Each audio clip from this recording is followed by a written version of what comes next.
Hello everyone, welcome to ACE Online and welcome to daily current affairs session. So we will cover the current affairs of 2 days. A little bit lengthy session can be expected. So yes, I think my voice and video is clear from my side. If you have any issues, please do let me know. Very good evening, Santosh. So these are the articles that we are going to cover today. Yes. So these are the articles that we are going to cover today. One more article was there, cyclone in the Bangladesh as well as West Bengal. So that is a very big article. I mean, it takes around half an hour to discuss. So tomorrow I will discuss about the cyclone, different types of cyclones, how it occurs, all those things we will cover tomorrow. So I have removed that article from today. So tomorrow we will discuss. So Gelu, mindfulness city in Bhutan. So this is of international relations, but Bhutan is one of the closest countries for our India, and India is investing a lot of things, a lot of investments into this particular city. So it is also very important for us, right? This is located in Bhutan. Small island developing states. So this is of international relations, but has connection to environment as well, right? Small islands, developing states. So it is a grouping. We will see why it is there in news and what are all the things that are relevant for our exam. Again, very important one, Framework Convention on Artificial Intelligence by European Union as well as Council of Europe, we can say. So this is also again important from international point of international relations as well as science and technology. Next, India spice exports. So there was an article in the Hindu related to the spice exports, and some countries have banned our spices because of some reasons. We will see that as well. And then there are some statistics provided by this article. So this is part of agriculture, right? Then trade deficit. So again, one more important article related to the data were also published in the Hindu newspaper. So this is part of economy. This is part of economy. Then whooping cough. So this is part of science and technology as part of diseases, right? Then Virupaksha temple, a small broke due to cyclone. So there was some breakage. This is part of history. History or art and culture you can add. Special categories of voters. So this is part of polity. So we have an article from Indian Express that different special category voters. So you will see a lot of questions on elections. So this is also one of the important articles for our exam. Then Gelu 12B, this is Exoplanet. So this can be part of science and technology. Then Astrosat mission, again science and technology. This is of India's mission. World Thyroid Day, again science and technology, right? So very important articles we have today, and we have 2-3 factual pointers as well. So these are the articles that we are going to cover today, right? So the first article, very good evening. Srinath, yes, I'll talk to the team to upload the PDFs. Okay, don't worry. I have already forwarded to them. Maybe because of, there was a Sunday. So yes, it will be uploaded today. Don't worry. Yeah. First article, Gelu mindfulness city. So recently, Bhutan government has decided to promote a particular city, particular place to develop as an investment hub. So all the business, like how we have a Bangalore, or maybe we have Hyderabad as well, we have Delhi as well, which are promoting certain industries, right? So similarly, Bhutan has decided to come up with one single place with the area more than 2000 square kilometers, in which all the investments has to be promoted. Bhutan is located in the amidst of Himalayas, so it is very difficult for it to go through industrial development, right? So that's why they have selected IT industry, tourism and all specifically in Gelu city. And not only this is just development, this will be a carbon neutral city. That means carbon negativity city or carbon neutrality city means whatever the carbon that is emitting by that particular city is being captured the whole or more than that, right? So, for example, 100 tons of carbon dioxide is carbon is released. The same, there is a technology within that city that it can capture back. It is not allowing to enter this carbon into the atmosphere. So it means it is a environmental friendly city. It is a carbon negative. That means it will capture more carbon than what actually it is releasing, right? So this is what the Bhutan has planned. But yes, This is a proposed project. It is not yet completed or even not yet started also. But yes, India is going to be playing a very big role in this particular investments, right? So this is the context that about Gelu mindfulness city. Now let's also know about whatever the features that are present in front of the media. We will also know those details, right?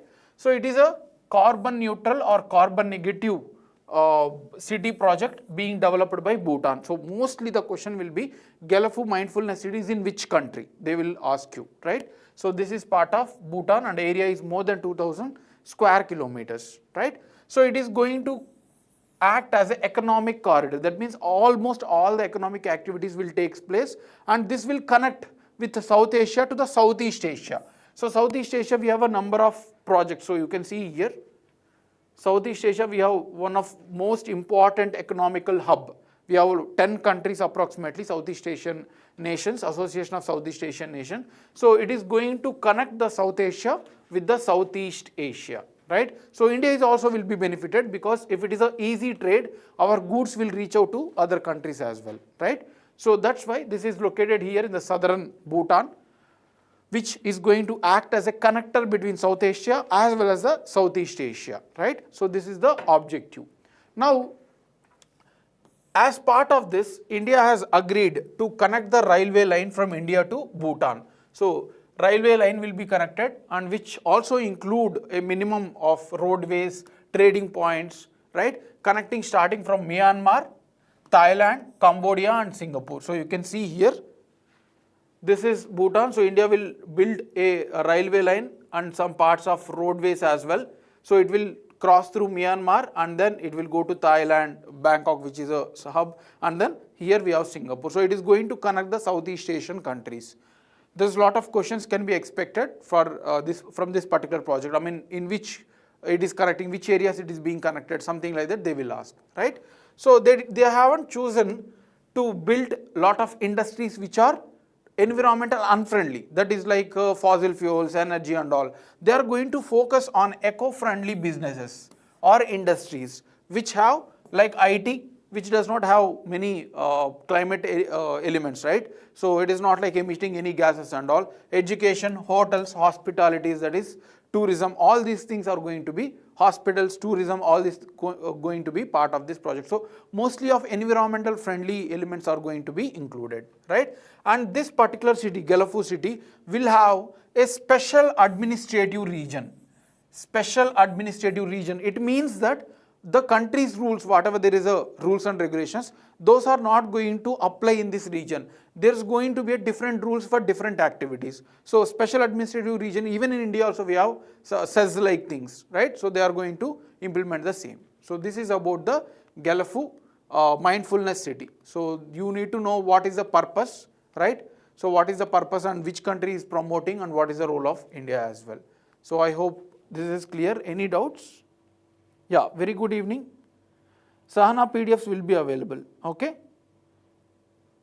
Sahana, yes, February month also we are working how to upload them. We are thinking whether it is in YouTube links. We need to create all the links for each of the day, or we will compile those things. We are working on it, or we will put in the app itself, right?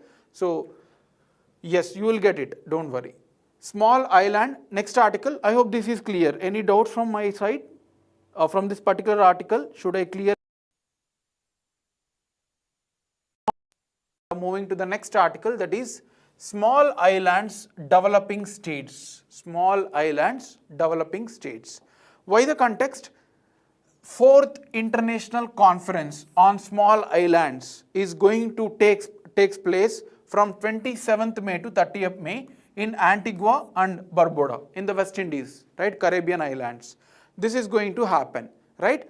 So this conference happens approximately once in 10 years. Once in 10 years. So very, very important.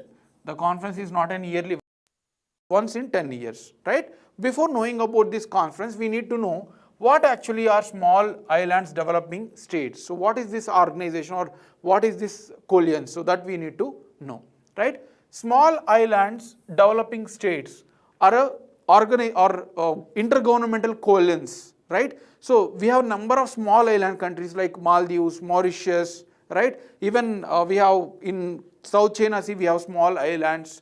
We have Caribbean like Antigua, Barbuda. We have a number of small islands. So because of climate change in the last few decades, these are the countries which are most affected and the first affected if there is something happening in the world due to climate change. For example, there will be a sea level rise, and which countries will be affected? So as these are small island countries, so we need the water may come up, and these will be the first countries to be affected. That's why all these countries have come up together and they have initiated an international coalition called Small Islands Developing States. So this is a coalitions, right? So here this was mainly aimed to promote the sustainable development in these islands.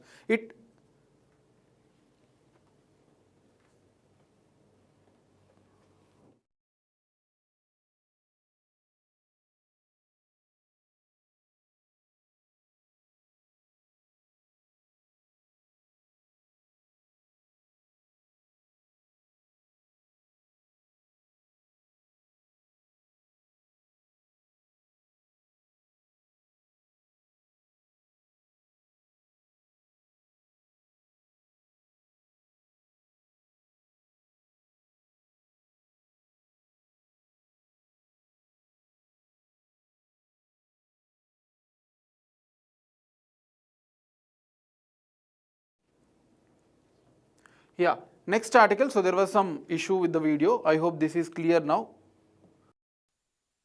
Continue from the second article, don't worry. The small islands developing state, we are coming from the beginning. The context is there is going to be a fourth international conference on small island states, right, which is going to take place from May 27th to May 30 in the Antigua and Barbuda. So there is going to be a conference on small islands developing states. So what is this small islands developing state? And this conference is taking place once in 10 years. So this will be a single conference after 10 years. So for every 10 years it is taking place once. That's why it becomes very, very important. Now before going into discussion on small island developing states, we need to know few things. There is a lot of climate change issues across the globe in the last 3 to 4 decades, right? And they seems to be expressing in a very huge manner like tsunamis or heat waves and many other climate change events. That's why the small island states came together and they have formed an international coalition. This is because these countries are the first ones which are going to be affected due to the climate change, because the area in these islands are very small. So if there is any extrusion or intrusion of the water, so these countries are going to be affected the most and the first. That's why these countries came together to form an international coalition, and through this coalition they are going to address the climate change issues across all these countries, right? And even developed countries will also help these countries in terms of funding, in terms of technology to address the climate change events, right? So this is what the background, and there are certain facts also that you need to know, that they consist of some of the most vulnerable countries and developing countries like Maldives, Mauritius, Barbuda, Antigua. Many of these are underdeveloped or developing countries. So this will have mostly of those countries itself. And a very important fact about this coalition is, for the first time it was recognized and formed through United Nations Conference on Environment and Development in June 1992. If you have followed environment related things, we have a Rio Summit of 1992, right, where it was even UNFCCC was formed. UNFCCC was also formed during the Rio Summit of 1992. So this discussion of small island developing states has also first time come up in the Rio Summit of 1992. But the actual formation has happened in 1994. All the countries of these small islands, they have met together and they have adopted Barbuda's program of action. So you will be seeing this as well in the exam. What is, to which Barbuda's program of action was related to, something like that they may ask you in the exam, right? So Barbuda is a West Indies Caribbean island. They have met all these, all these countries have met in Barbados and they have launched this organization for the first time. And this is also the first conference. Now we are in the fourth conference. We have seen this is going to be the fourth conference this year. So this is the first conference that has happened in 1994. And through this declaration, Barbados Program of Action, they have established number of goals. You no need to worry, like addressing the heat waves, mobilizing the funds. There is a lot of generic things. The bottom line is to address the climate change in these countries, right? And as of now, there are 39 states of small islands developing states. So there are total 39 states and 18 are associated members. Associated members means which are going to help these countries, right? They are not actually part, but yes, they are indirectly part by giving the funding and all, technology support, all these things. So as of now, we have 39 states and 18 associate members which are going to help these countries. This is also one important fact. And this whole 39 countries are categorized into through 3 geographical areas. First one is Caribbean, Pacific and Atlantic Ocean. So if you see the old map, Caribbean Sea is located in the Atlantic Ocean, right? And also Pacific Islands, we have a very small number. It can be connected through Atlantic Ocean itself in the through the Mexico and South American continent. So this Caribbean, Pacific and Atlantic was grouped into together. These are all the countries which in these regions will be under one category. And then Indian Ocean, we have a number of islands in the Indian Ocean as well. So all these will be the second category. And finally, South China Sea also, we have a number of small countries. So these groups have categorized into 3 groupings. Fine. So you can see here, there is a very huge importance also. Like why countries want to help these countries? I mean, why the developed countries want to help these small countries? See here you can see, yeah. So here you can see, there are number of small island countries. Why they want to help? One is that it is responsibility of developed countries, like European countries and American countries, certain developed countries, they have exploited a lot of resources through, this imperialism, colonialism. Historically, they have done all this industrial revolution and all. So it is their responsibility to promote or to protect these states, small island states, which are affected because of climate change. That is one reason.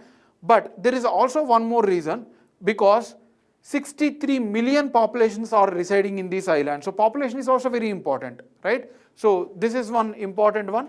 Next one is 60% Caribbean and Pacific Islands import more than 60% of the food. That means the countries which are developing or which are producing lot of foods and all, if they want to sustain their economy, or they are sending lot of goods to these countries. So population should be there, isn't it? Without population, why these countries will demand the goods from other countries? So to sustain their economies also, the developed countries has to support these developing countries. So this is also one important.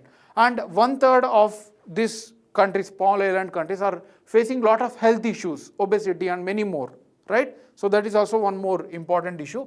Also, because of disasters and climate change events, every year 17% of GDP of these countries are being affected. So because of all these reasons, they have estimated, and yes, we need to support these small developing island countries, right? So this is the objective. Now about the conferences, so we are having the 4th conference. First conference has happened in Barbados in 1994 and they have adopted the Barbados Program of Action, a very important one, Barbados Program of Action to mitigate the climate change, all those things, right?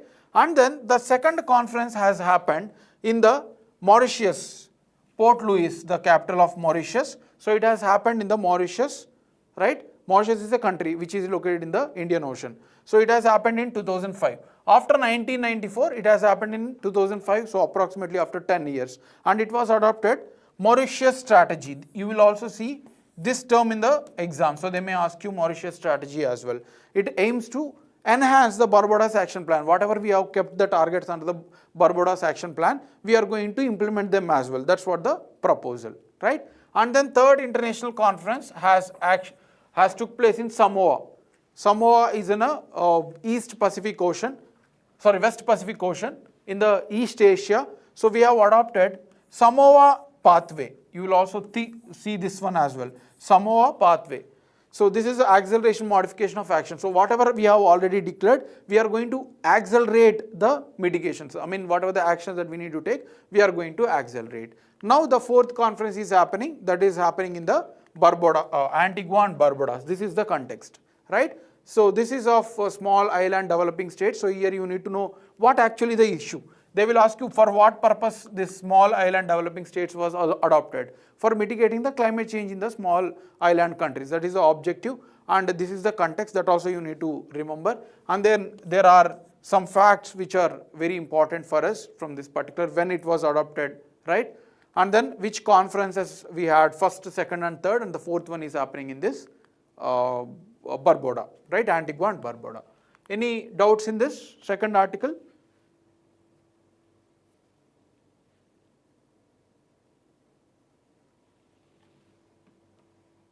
Yeah, so if you have any doubts, please do let me know, or else we'll move to the third article, that is Framework Convention on Artificial Intelligence. The context is, recently the Council of Europe, you need to know about this Council of Europe also, right? Recently Council of Europe has adopted Framework Convention on Artificial Intelligence and Human Rights, Democracy and the Rule of Law. So simply called as AI Convention.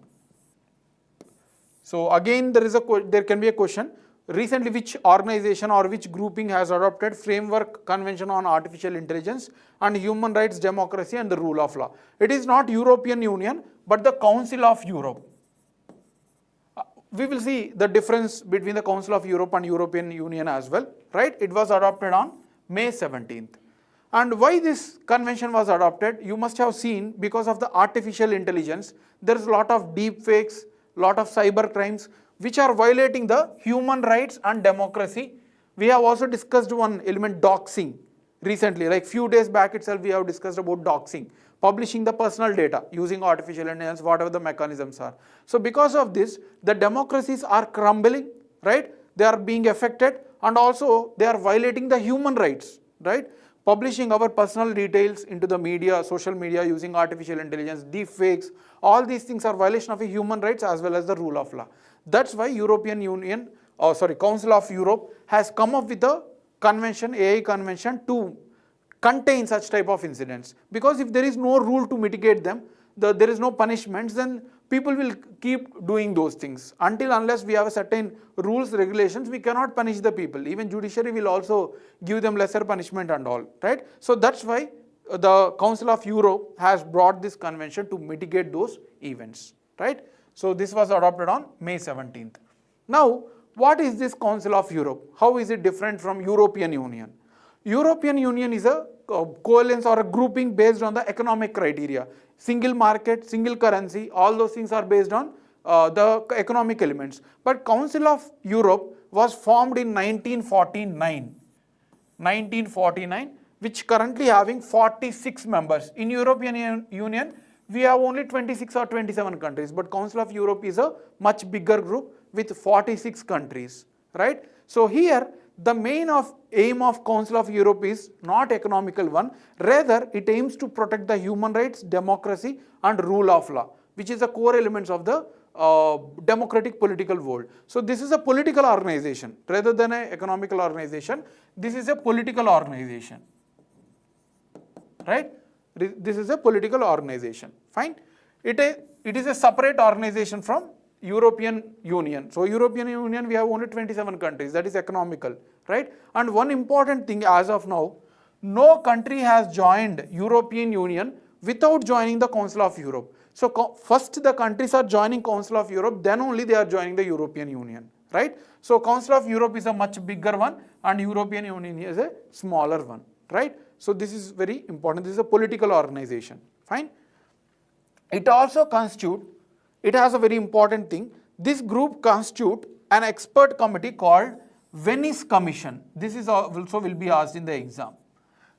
Venice Commission, which was established by this Council of Europe for helping the legal advice to the countries throughout the world. So legal advice, whether the democracy is affected, which type of rights has to be given. So any legal advice to give for the world, they have established the Venice Commission, a very important one, right? So this is what about Council of Europe. Now what is the convention about? Convention about here in the sense, Framework Convention on Artificial Intelligence to protect human rights and democracy. So what is this convention? As we have already discussed, because of increased artificial intelligence, there is a violation of these rights, right? So artificial intelligence means simulation of human brain in the missions. So you take any mission and then you build up a human brain thoughts into that mission, so it will exactly act as a human. So that is artificial intelligence. So we have a machine learning, deep fakes, deep learning, all those things, and they are also having negative thing, not only positive, but they are also having the negative consequences. That's why to contain the negative consequences through artificial intelligence, Council of Europe has adopted this, right? And it will be started signature from September 5th. Fine. So this is not came into the picture, but yes, they have proposed and it is going to start implementation. A signature from September 5 and implementation may come in the little bit later, right? So this is of the thing. Yes, these are all to protect the human rights, violation of democracy has to be contained, right? Also one more important thing, it is not creating the new human rights. It is not aiming to create any new human rights. It is aiming to already existing human rights should not be affected, right? Should not be affected negatively. That is the objective of this convention. Fine. Council of Europe, not European Union. Any doubts in this?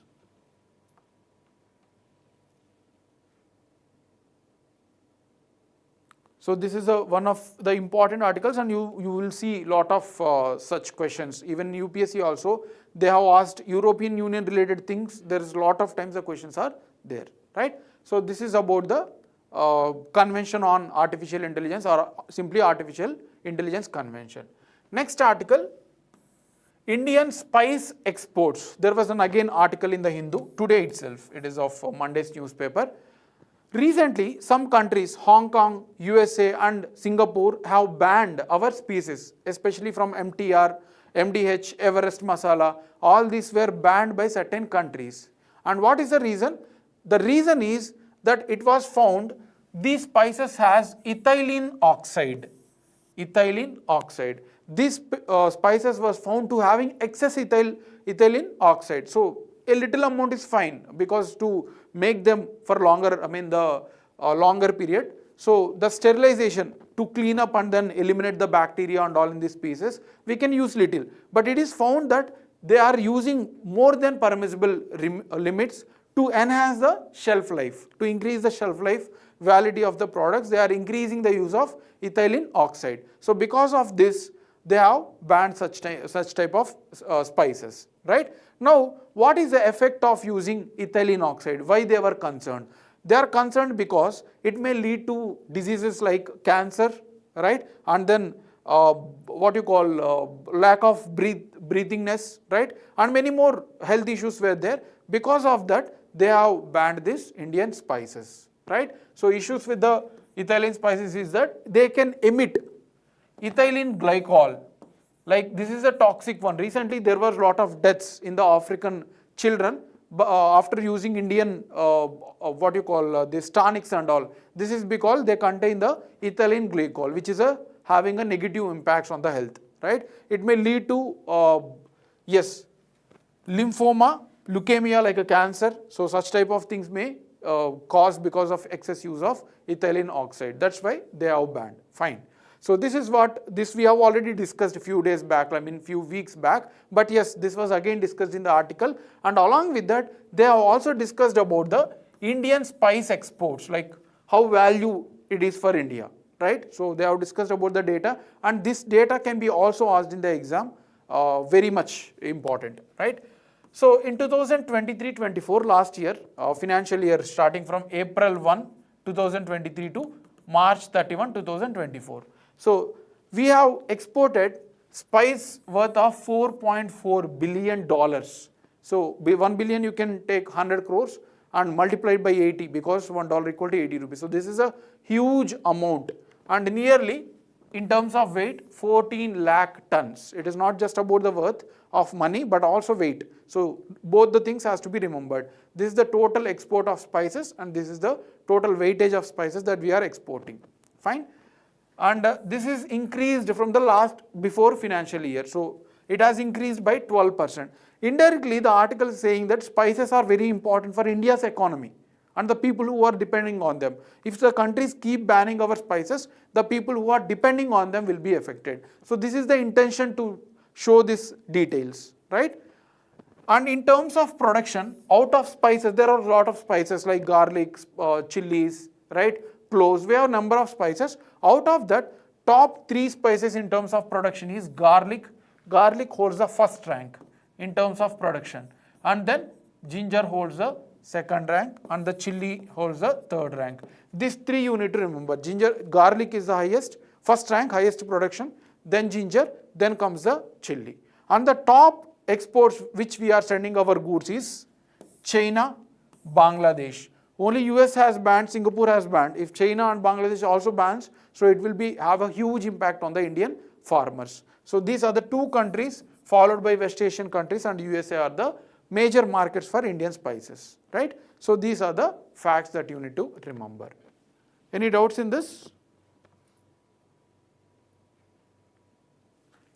Fine. One more article about trade deficit, related to the exports, imports only. There was again an article in the Hindu that India records trade deficit with 9 of its top 10 trading partners. So out of its total trading partner, top 10, trading means exchange of goods and services between India and other countries, right? So that is called as trade. And trade deficit means we are taking more goods from other countries than we are sending back to the other countries. It can be measured with all the countries together, like we have USA, China, right? And then many countries, like these are all countries. So all together, how much Indian goods are reaching to all these countries, 200 countries in the world, one amount will be there, and all the goods that we are receiving from all these 200 countries. So if you balance, we should always have a trade surplus. That means our goods will go to more countries rather than coming to our country from other countries, so that we can develop the foreign exchange. But India is having a trade deficit of total goods and services. India is having a trade deficit, and this can also be calculated for single country. Rather than calculating all the goods that receiving and sending, you can also calculate for single country. With USA, how much you have. With China, how much you have. We can calculate that. And top 10 countries that we are trading, out of top 10, we are having with 9 countries a trade deficit. That means we are receiving more goods rather than sending to them. It is a negative impact on the economy, right? So this is called as the trade deficit. Now, if you see the data that published in the Hindu, we have these are the top 10 trading partners in 2023-24. This is for 2023-24 financial year, right? China is the largest Indian trade partner for 2023-24, and this is occupying the highest trade deficit. So India is holding highest trade deficit with China. This is very important. So it will be asked in the exam. Followed by Russia, then Iraq. These are the top 3 countries with which India is having the more trade deficit, right? So top 3 countries you need to remember, and with only one country we are having the trade surplus. That means only with USA we are sending more goods to that country rather than receiving. And rest of all the 9 countries in the top 9, we are receiving very high goods when we compare to that what we are sending to them. So this is what the data has sent, right?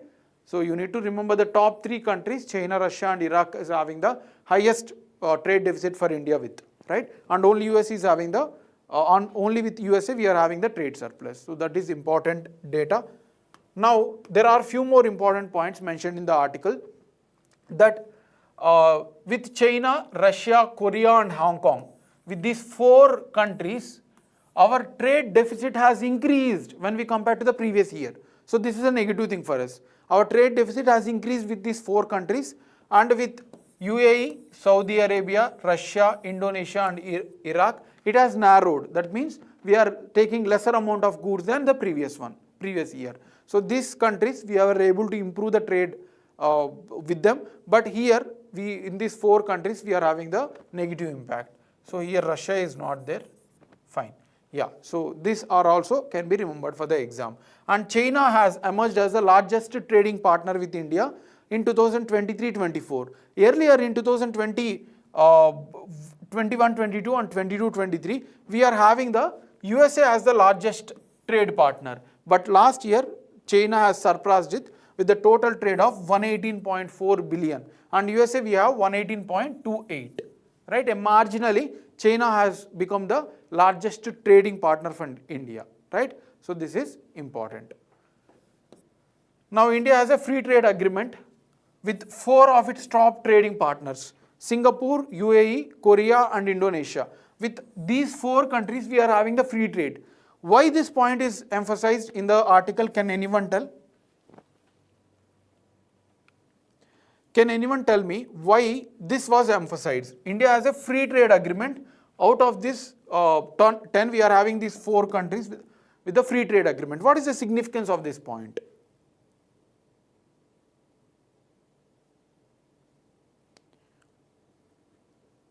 What is the significance of having free trade and are also having the trade deficit? Because, so this article, this point says that because of free trade agreement, there should not be any duties and all. Whenever there is a free trade agreement, there should not be taxes, duties on the 2 sides. So we are having trade deficit with these countries. That means goods from these countries are increasing because of the free trade agreement. We are losing certain amount. That's what this article, this point says. Right? Because of free trade agreement, we were not able to impose duties and taxes, and that is in turn increasing the trade deficit. So this is what the point says. Right? So this is also important to be understood. Right? All these facts are important. America is one which is having the trade surplus, and apart from America, UK, Belgium, Italy, France and Bangladesh, with all these 5-6 countries are also we are having the trade surplus. Right? And the total trade deficit of India has reduced compared to the last financial year. So $238 billion of trade deficit we are having. In 2022-23, we were having 264.9. That means we have improved overall in terms of reducing the trade deficit. So this fact is also important. Right? So all these facts, I'm briefly revising for yourself what to be remembered. So this is the context. Out of top 10, we are having only one USA, that is trade surplus. We have seen what is trade deficit also, and these countries we were not able to improve, and these countries we have improved in terms of reducing the trade deficit. And China has crossed USA as India's largest trading partner, right? And the total trade also you can remember. And because of free trade agreement, we have also lost certain powers to impose duties and taxes on this, and it is again increasing the trade deficit. So this is also important. And the total trade of India, total trade deficit of India is this number. This number is a very important, $238.3 billion, right? So these facts you need to remember. Next article, I hope that was clear. If you have any doubts, please do let me know in the comment section. Next article, whooping cough. There was an article in the Indian Express that whooping cough cases has been increasing in the Europe as well as America, in the Europe continent as well as the American continent, North American continent. This is because of the COVID, the resistance power of the people has also reduced. So that's why there is a increased cases of whooping cough, right? Now, what is this whooping cough? We have discussed few months back also about the same article. This is a highly contagious infection related to the respiratory tract. Like, it is caused by a bacteria called Bordetella pertussis. So it is caused by bacteria, not by virus. Like COVID, the same way like COVID, if we sneeze or cough, this bacteria may spread. But COVID is a virus, right? COVID is a virus, but this is a bacteria. And this will affect the respiratory tract where we can have a breathing and all. So this leads to the continuous cough in a very huge sound, right? With a huge sound, that's why this name was called whooping cough. That means huge sound. And this is mostly caused in the children, especially, but it may cause to all the categories of the population, but mainly caused in the children, right? So this is caused by the bacteria. That is also important. And it is found only in the humans. This is not found in any animals or birds. This bacteria exclusive to the humans. So this is also important. And as there is no separate vaccine for this as of now, but we were able to use diphtheria, tetanus and pertussis. A combination of vaccine was there to prevent this. So it can be used for diphtheria, tetanus and pertussis. So these 3 together vaccine we are having, and it is able to contain this, right? So there is a vaccine for this particular disease in terms of combination with the other disease, right? So that is the whooping cough, and how it spreads, as I earlier said, it is like a COVID. It spreads through sneezing, coughing, it releases into the droplets into the air, and if someone breathes this, so this will be transferred to those particular persons as well, right? So this attaches to the throat and it leads to the continuous toxins produced, and then it leads to the cough, right? So this is how. It also leads to the difficulty in breathing, like what it has happened for the COVID, the same way, right? Almost all the spread is similar to the COVID, but only difference is it is caused by bacteria. So this is about the whooping cough.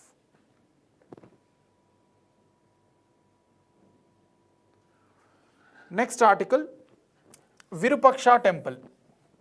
Virupaksha temple. We have taken this from Indian Express. There was an issue that Virupaksha temple, a portion of Virupaksha temple was collapsed following a torrential rains. That means heavy rains has happened in the Hampi region, and it led to the collapse of the certain parts in the Virupaksha temple. So that's why we have taken this. Now, very factual in nature, Virupaksha temple is located in the Hampi, which is a UNESCO World Heritage Site, right? We have a number of UNESCO World Heritage Sites, and out of that, Hampi, the temples of Hampi were categorized or recognized under the World Heritage Sites under the UNESCO, right? So this is dedicated to Lord Shiva, a very, very important. This Virupaksha temple is dedicated to Lord Shiva, very important. It is not for Vishnu or any other religion. It is for Lord Shiva. And this temple was constructed by Lakkana Dandesha. Lakkana Dandesha, who was a commander under Krishnadevaraya, Devaraya II. Krishnadevaraya is different. Devaraya II is a more early king than Krishnadevaraya of Vijayanagaras. So this temple belongs to the Vijayanagaras. That is also important. This temple belongs to the Vijayanagaras who built the Hampi temple, and Hampi is located on the banks of anyone? On which river? On which river bank Hampi town is located? Anyone? This was one of the previous year questions. It is located on the banks of Tungabhadra. Hampi is located on the banks of Tungabhadra. Tungabhadra river, right? So this was Lakkana Dandesha, commander under the Devaraya II, has built this, right? And this is also known as Pampati temple, because of that god, local god is also called as Pampati. That's why this temple is also called as Pampati temple. And this is the oldest surviving structure in Hampi. In Hampi we have a number of temples, like there are many temples, like more than 20-30 temples are there. Out of that, this Virupaksha temple is the oldest one, right? So this is also important. Yeah, here it is. And some inscriptions there in the Hampi temple also points that Krishnadevaraya, who is the king of, very popular king of Vijayanagaras, has built the main shrine. Main shrine was built by the Krishnadevaraya. The hall in front of, like, we are having the main temple, and this was built by the Krishnadevaraya himself. The inscription itself clearly says, right? And this construction, whatever the Hampi temple construction has happened, it was done using a lot of mathematical concepts. That means proper wind has to be happen, sunlight has to go. So all these things were measured using the mathematical mathematical aspect. So this is also important, right? So that is briefly about the Virupaksha temple. You need to know where it is located, who built it, what is the speciality, right? So all these things you need to remember. Yes, Oyendala, you are correct. That is in Tungabhadra, on Tungabhadra river. Fine. Okay. Next article, special categories oters. Special categories oters. This is again taken from Indian Express itself. There was an article mentioning that usually all the voters has to go physically, right? Even if you might have voted, so you have to go physically and then you need to cast your vote. So this is mandated by Representation of People Act 1951. It was mandated, but also it gave an exemption that yes, all the voters has to come physically and vote, but yes, there can be an exemption. Those exemptions are added under the special Representation of People Act itself, they have given the special exemptions. So we are going to discuss what are all the exemption, who are all are exempted to, rather than coming physically, they can vote from home or they can do it in other means, right? So this is what we are going to discuss. First exemption, voting from home. Recently the age was increased, earlier it was around 70, but now the senior citizens above 85 or above, they can vote from home itself, right? And the people with the disability, with benchmarking more than, the disability should be more than 40%, right? So these two categories of the people, remember this will come in the exam. They will give 4 or 5 categories and they will ask who can vote from home. Only elders above 85 and then people with the disability more than 40%. They can vote from home. And how this voting is done from home? First they have to apply.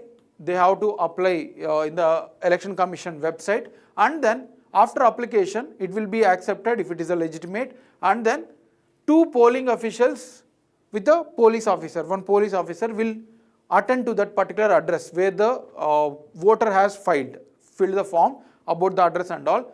So if it is authenticated, 2 polling officials, one will be videographed and other person will be helping in terms of voting, and there will be a police officer also who will provide the security. So the person, whoever want to vote, can vote in the postal ballot. So they can put it in the postal ballot, whatever the wish, whatever he or she wish to vote. Alright. So this is the process. They can directly vote from home. Remember, they are not voting here using EVM. Rather, they are using postal ballot. Right. The people who are wishing to vote from home. This is one option or one special criteria. And second one is about postal ballots. One is voting from home exemption. One is of using the postal ballot. Here, in case of postal ballot, there won't be any EVM. There is no voting on EVM. Rather, there will be an older method, the postal ballots, where the voting will happen much before, at least 1 week before itself. It will be put in single place. Who are all can be voted, we will discuss. But the process is there will be a postal ballot where they can mark and they can put their vote in that ballot, right? So this is also an exemption that to certain people, they don't need to vote on the election day through EVM. Rather, they can also put their vote in the postal ballot, right? This is being done under Conduct of Election Rules 1961. This is being enabled under Conduct of Election Rules, not under the RPA Act. This is important, right? So this system serves as an alternate method to elections, right? And also in 2016, Rule 23 of Conduct of Election Rules has enabled electronically transmitted postal ballot system. In a normal postal ballot, they need to vote physically, they need to mark and then they need to keep in the ballot paper. But even certain people may not able to attend even that place also. For example, a police officer from Telangana, right, Central Police Force. So his ballot was put it in the Hyderabad. Because he is not able to vote on that particular day, but he can vote in Hyderabad 1 week before. But because of his other duty, he was posted in Jammu Kashmir. He posted in Jammu Kashmir even 1 week before of the postal ballot. So now as this person cannot come to Hyderabad and vote, so he can go with the electronically transmitted postal ballot system. Here there will be a electronical paper which will be sent by Election Commission after filing all these websites by the particular person. This will be sent as a mail and the person has to mark and then he has to send through the post. The sending, the Election Commission sending to the person is through electronic, right? The Election Commission is sending the vote through electronic, the paper and all. He has to mark, put signature, all these things and then send through the physical post. He has to make a speed post or the normal post in the post office, right? So sending is digital, but taking back is a physical format, right? So this was also promoted to improve the voting percentage among the persons who are working elsewhere, right? Now, I directly took the screenshot from the Indian Express paper itself. Who can all get this benefit of vote by postal ballots? Who are all the persons who can take this approach of postal ballot? First one, special voters like vice president, governors, presidents, and cabinet ministers who are in other works and all. So they cannot able to exactly vote on that particular day. They can choose the postal ballot even 1 week before the actual exams. Those are called as the special voters. These are having the highest government officials, right? Next one is service voters. These are the people who are working in armed forces, paramilitary force, state police force, because they will have a security duties in a different region. That's why they can choose the postal ballot paper even before the elections. Next, voters on election duty. Some officials will be on election duty, even they are not belonging to the uniform services. They may be like returning officer or CU, district election officer, there's a lot of people who are working for the elections. So all these people can also choose the postal ballot. This is the third criteria which has enabled by the conduct of election rules, right? Next one, electors subjected to preventive detention. Some people will be detained by the police that if this person is released, they may cause some violence. So those people are confined to the homes, right? Those persons can also vote through postal ballot, right? With the security and all they will provide. So these persons also can vote the postal ballot. Absentee voters under section 660 of Representation of People Act. This was mentioned in the Representation of People Act. Absentee voters are mentioned in the Representation of People Act. These people are those absentee voters who are having elderly age, like they are having the old age, or persons with the disabilities. These are the people who are absent to the elections because of their physical unsupportness. So these people usually they don't vote. So that's why a term absentee voters was coined for those persons who are having higher age, that is older age, and also with the physical disabilities. So these people also can vote through postal ballot. So these are the 5 criteria where postal ballots can be used to vote, right? Any doubts in this?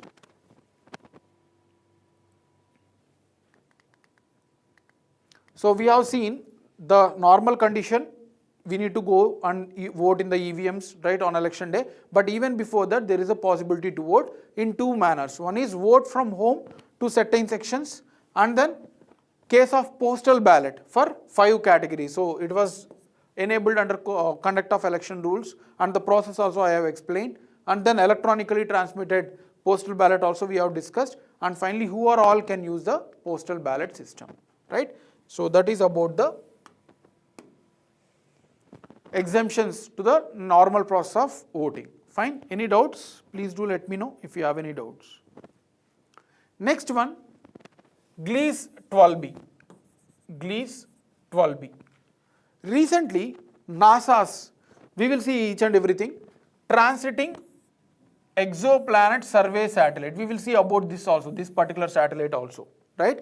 So recently, NASA's TESS satellite, transiting exoplanet survey satellite, and many other telescopes have found the new exoplanet called, it is a new exoplanet called Gliese 12b. So you may ask, sir, what is exoplanet? We will discuss that also. Normal planet, you all know that whatever the conditions that they are revolving around the sun, and then they should hold certain amount of gases.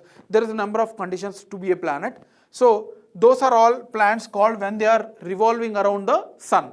So planets are given only those bodies which are revolving around the sun and satisfying certain conditions. Those are called as planets. Exoplanets are those planets or those bodies which are orbiting other star. Here, in terms of planets, the star is sun. Sun is nothing but a star. So all these planets are revolving around the sun. And whatever the other bodies, other planets which are revolving other stars, there are number of stars in our galaxy. We have one Milky Way galaxy, our galaxy, and then within our Milky Way galaxy we have a number of stars, and sun is a star which planets are revolving. So here these exoplanets revolving in a different star around the different star. The first confirmation of such exoplanet was discovered in 1992. 1992, for the first time the scientists have discovered certain exoplanets exist, right? And there are number of categories, exoplanet types. Terrestrial, that means any earth size or small made of rock like structure similar to earth. So if it feels that this planet may have the habitat, life possible in the future, those exoplanets are called as terrestrial exoplanets. Neptune like exoplanets, one more category, because some Neptune is a very colder planet and we have a similar size to this. There are some exoplanets. Those are called as the Neptune-like exoplanets. Super Earth, that means it has a similar character to the Earth, but it is a bigger in size. So those are called as super Earth exoplanets. Gas giants, that means they are like similar to the second half of the planets. We have Sun, then Mercury, Venus, Earth, Mars. So these are called as terrestrial planets. Jupiter, Saturn, Uranus, Neptune, these are called as gas giants. That means they are huge amount of gas. So if there is such exoplanets which are having high amount of gases, they are called as gas giants. So total 4 categories of exoplanets are there, right? And it is very difficult for scientists. This, please try to understand, focus here. I'm going to explain some concept here, right? So it is important to understand. Some exoplanets are very hard to see them directly. That's why the scientists are using the transit method. They are using the transit method. Yes, transit method. Let me explain what actually is a transit method, then we will come to the test satellite. So this is Earth, right? And this is number of other bodies. So if you make this particular satellite surrounding on Earth, so there are number of other space objects also, right? That's why this satellite, whatever we have launched, we may not able to exactly observe this particular planet, whatever the body in the space. So there may be some other objects which are revolving in between these two bodies. That's why we will not be able to exactly know what is the size, what is the qualities of this. The satellite cannot observe. That's why we are using the transit method, where this will be launched in a little bit higher orbit, and still there may be a obstacle. So here we are trying to capture the light or brightness of this object or this space object. So because of this, the brightness may be changed. For example, this body is revolving. If this goes away, there will be a clear space here between these two objects. So there will be a huge brightness. And if next body comes in between, the brightness of this object will be recorded less. So here, based on the brightness, based on the size of brightness, thickness or intensity of the brightness, we were able to know what exactly the conditions are. And then we are using the statistical model and we are finding the qualities or the nature of this planet. Of course, it won't be exactly correct, but yes, nearly we were able to find it. That is how the technology, the present technology is prevalent, right? So this is the transit method, where we are using the brightness of light and then shadows directly rather than observing. We are extracting from those things and we are finding the qualities of that particular object. So this is what happening. So this transiting exoplanet survey satellite is one such satellite which is using the transit method. They are not directly observing the exoplanets, rather they are trying to extract the brightness from the various objects and then they are interpolating to find out what is exactly the nature of that exoplanet. And this was launched in 2018 by NASA. This is a NASA mission. This is a NASA mission, but launched by the SpaceX rocket Falcon 9. So this is a Elon Musk SpaceX Falcon 9 rocket has launched this satellite in April 2018, right? And this satellite is revolving around Earth from 12 to 15 days. For every 12 to 15 days, it is completing one revolution, and it using the transit method to capture the brightness from the space, right? So this is what it is extracting. And it was extended. It was initially aimed to launch till 2020, but later it was extended, right? So this is about the article. Now coming to the Gliese 12b, that's what the context is. Gliese 12b was found by test satellite. So we have seen what is transiting method, what is test satellite. Now coming to the Gliese 12b. It is a Earth-sized exoplanet, right? It is a Earth-sized exoplanet orbiting a dwarf planet called Gliese 12. So it is a 12b, there is already Gliese 12 which was discovered. So this 12b exoplanet is revolving around this Gliese 12, right? This is what it was discovered, right? This is also exoplanet, and this is also one more exoplanet revolving around this particular Gliese 12, right? And this Gliese 12 is 27% size of our sun. That means it is a very huge in number, and this one is of Earth size. Fine. And Gliese 12b, which was discovered, is approximately 40 light years from Earth. Right. So light year is nothing but a measure of distance. It is not a time, rather it is a measure of distance. Right. So this is of Gliese 12b. Last before article, Astrosat mission. I hope this is clear. Yeah, great. Next, last before article, that is Astrosat mission. Recently, Indian astrophysicist has used Astrosat to observe certain X-ray photons. X-ray, we have electromagnetic spectrum where you can see visible rays, right, infrared rays, radio waves. So similarly, X-ray photons was observed from a black hole called Swift J127. So this Swift J1727 is the name of black hole. Name of a black hole. And what is black hole? Black hole is a region in space where it is having the highest gravity. So it can capture everything. If any object is passing through that, it immediately captures into this particular region.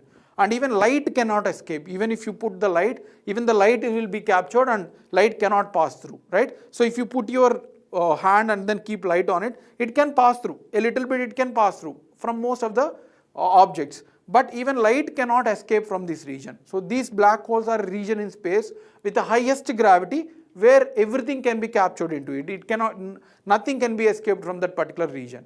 Those are called as black holes. Now, Astrosat mission has observed X-ray photons being released from black hole. This is what it has observed. Now, what is this Astrosat mission? This is ISRO mission itself. So we can make it as a proud, and India is one such countries. Only 5 countries are having this technology, where we have launched the space Astrosat. It is like a what you call lab. It is a lab, observatory in the space itself. So rather than directly observing from Earth, we have launched the observatory in the space itself. It was launched in the orbit, 650 kilometers orbit. So from Earth surface, so for example, this is Earth. From Earth, it is 650 kilometers from Earth. We have put it in the lab itself, the observatory itself, we have put it in the orbit, and this is revolving around the Earth and is observing all the space, right? So it was launched in 2015, and the weight of this satellite is 15 kgs, right? 1515 kgs of weight, right? And it was launched by PSLV C-30. There has been many questions on Astrosat previously in whatever the exams, you can check it out. So we'll see the questions also. So there is a chance it will be asked. So it was launched in 2015, and the length that we have launched from Earth's surface is 650 kilometers, and the total weight is 1515. We have used PSLV C-30 to launch it. And what is the objective of this mission or this observatory? It aims to observe everything in the space. It can be galaxies, it can be stars, it can be galactic. So it aims to extract a lot of things, origin of universe, whatever the objects that are existing in universe, everything related to the universe they are trying to observe, right, from the space, not from the Earth's surface. So this is what it was launched. Scientific objectives, as I said, it aims to recognize stars, when they have formed, when they are sustained, what is the age of star, everything through X-ray sources. So this particular Astrosat, they can observe these objects through multiple series. In the electromagnetic spectrum, we usually observe using the X-rays or infrared rays or radio waves, right? RFID tags are also there. So we have a single one to use. For most of the satellite will use a single mode of observation, but Astrosat can observe this particle in a multiple paths. It can be X-ray, it can be optical, that is visible rays, it can be UV rays. So it can observe in a multiple modes. That is a speciality of this Astrosat, right? So that is about the Astrosat article. Any doubts in this? The facts are very important. When it was launched, what is black holes, what it has observed. Recently X-ray photons was observed, and you need to know about the black hole as well. When it was launched, what is the objective, right? Where it was launched, the weight, the length of, the length of orbit from Earth's surface, that is 650 kilometers. All these things are also important to be remembered. Last article for today, World Thyroid Day. World Thyroid Day is being celebrated on May 25th. Day before yesterday, we have celebrated World Thyroid Day. But this can be added in a single factual pointer, but I felt this is important to understand how it causes the thyroid and all. So it aims to enhance awareness about the thyroid gland. Now, what is this thyroid? What is this thyroid? So thyroid is a gland. Thyroid is a gland. You can see here, this is the gland. So this is the thyroid gland, right? So thyroid is a gland which can produce, which is in a butterfly shape. So you can see here, it is in a butterfly shape, right? So it is a butterfly shaped gland which is located below the neck. So they may ask you in which part it is located and all. It is located in the neck itself, and it has an important functions in maintaining our human body, like thyroid hormones which are releasing thyroxine, thyroid9. So there is a lot of hormones that it can release, and it can regulate every cell activity. Because of this release, our human body cells can act in a much better way. So it also regulates our temperature, fever and all can also be managed, heart rate, protein level, everything is managed by this thyroid. So that's why it is a very important. It mainly affects the in the woman. I mean, it can affect in almost all the type of people, but yeah, mostly it is caused in the woman, right? So if thyroid levels are not very good, so it means it may lead to heart attacks or fevers and many more diseases, right? So it has a very huge role to play in our human body. Now, what are these diseases? As I said, thyroid releases certain amount of compounds. If it is released excess or if it is releasing less, both are negative for our human body. It should be appropriate, whatever the range that is required, it should be appropriate. In case of hypothyroidism, there is a lesser amount of thyroxine is released. The less amount of thyroxine is released. In case of hyperthyroidism, there is a more amount of thyroxine released into the body. Both are negative only. It should be appropriate, we should maintain it, else you will have a lot of issues in our human body. So that is about the thyroid gland and the issues it creates. Fine. Now let's see some 2-3 facts are there before solving MCQs. First one, Union government is planning the irradiation for the onions. Irradiation, food irradiation is a process where we pass through X-rays into the foods, right? So it does not have any negative effect. It will kill the microorganisms and insects present in these fruits and vegetables. Irradiation is mandatory when you are exporting mangoes and all to countries like USA. And now it is being mandated for most of the food products, because any microorganisms, insects present in these foods, they can squash and they can kill, right? So that is called as food irradiation. Sending X-rays and killing the microorganisms and insects in the foods, right? So Indian government is trying to do this for onions. So this is the factual pointer. Next, India is going to launch Mission Ishan. Mission Ishan. So as of now in India, we have a number of what you call airspaces headquarters for taking the data of managing the traffic of aircrafts and all. We have cities like Mumbai, Nagpur, Delhi, Hyderabad. So number of offices are there to maintain the air traffic. But now India is going to launch the Mission Ishan to consolidate the airspace management into a single place, that is in Nagpur. So this may be also asked in the exam. So this will make ease of the management of the air traffic. Next and the last fact, the 10th World Water Forum. The 10th World Water Forum has recently held in Bali, Indonesia.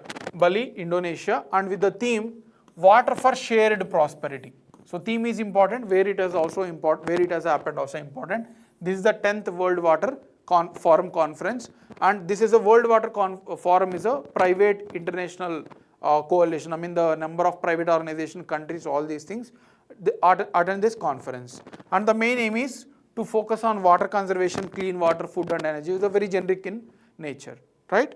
So these are the facts. So this is of today's session. Now let's solve some practice questions. I hope you are clear. If you have any doubts also, you can put it in a comment section. Few students are, even after video, few students are keeping the comments, so I'm replying. So even if you have any doubts, even micro thing, you can put it in the comments. I'll reply. Fine. So these are the practice questions that we are going to solve today. First question. This was a previous question in UPSC CAPF 2016 or 17, right? With reference to Astrosat, which of the following statements are correct? It is India's first dedicated astronomy mission aimed at studying distant celestial bodies. Celestial bodies means space objects. India is the only country to have launched a similar observatory in the space. This is the second statement. Astrosat is 2000 kg satellite placed in an orbit with 1650 kilometers above the surface of Earth. It is operated by ISRO. So these are the four statements. 1, 2, 3, 2, 3, 1 and 4, 1, 3, 4. So which one is correct?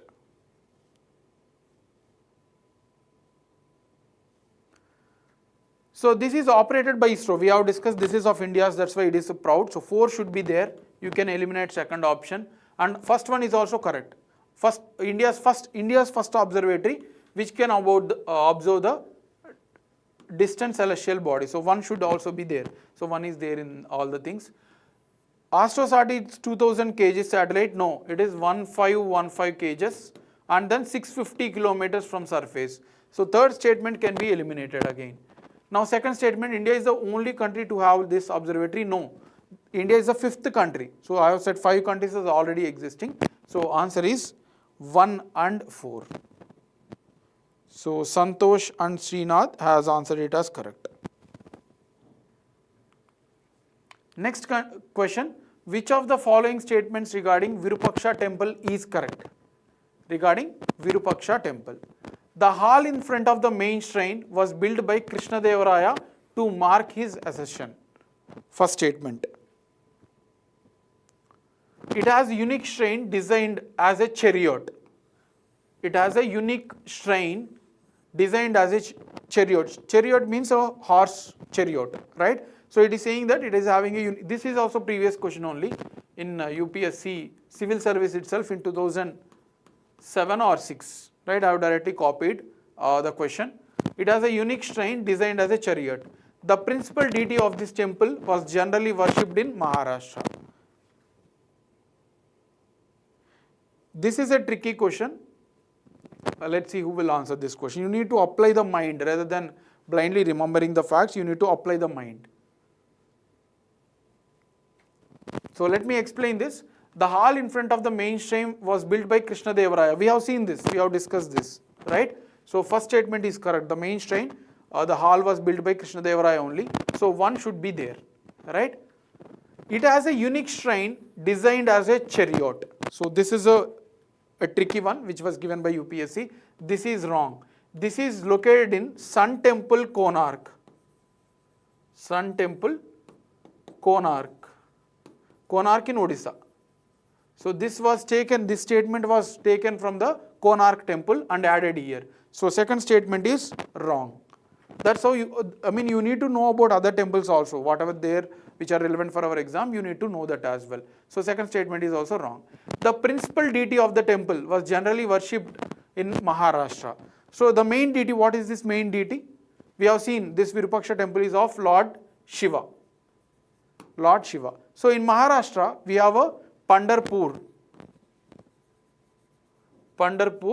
god. So Lord Shiva is not the main deity in the Maharashtra, right? So this is also wrong. So answer is A, 1 only. Nobody have answered because this is a tricky question. You need to know about other things as well. Next question, with reference to tropical cyclones, consider the following statements. Tropical cyclones we haven't discussed today. Okay, let me skip this. Tomorrow we will see these tropical cyclones because I have deleted that. It will take a lot of time. Tomorrow we'll solve this question. Next, whooping cough is caused by virus, bacteria, protozoa, mites.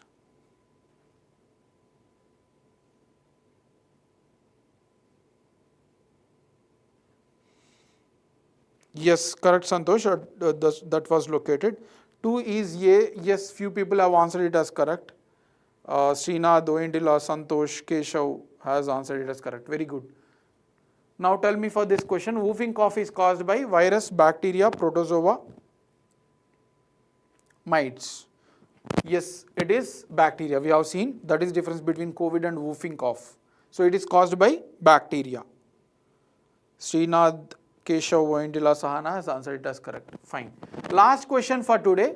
Among the India's top 10 trade partners in the financial year 2023-24, with which of the following countries does India has a trade surplus?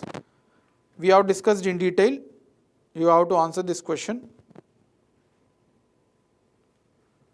Among top 10 trading partners in the financial year 2023-24, with which country India is having a trade surplus? China, UAE, USA, South Korea.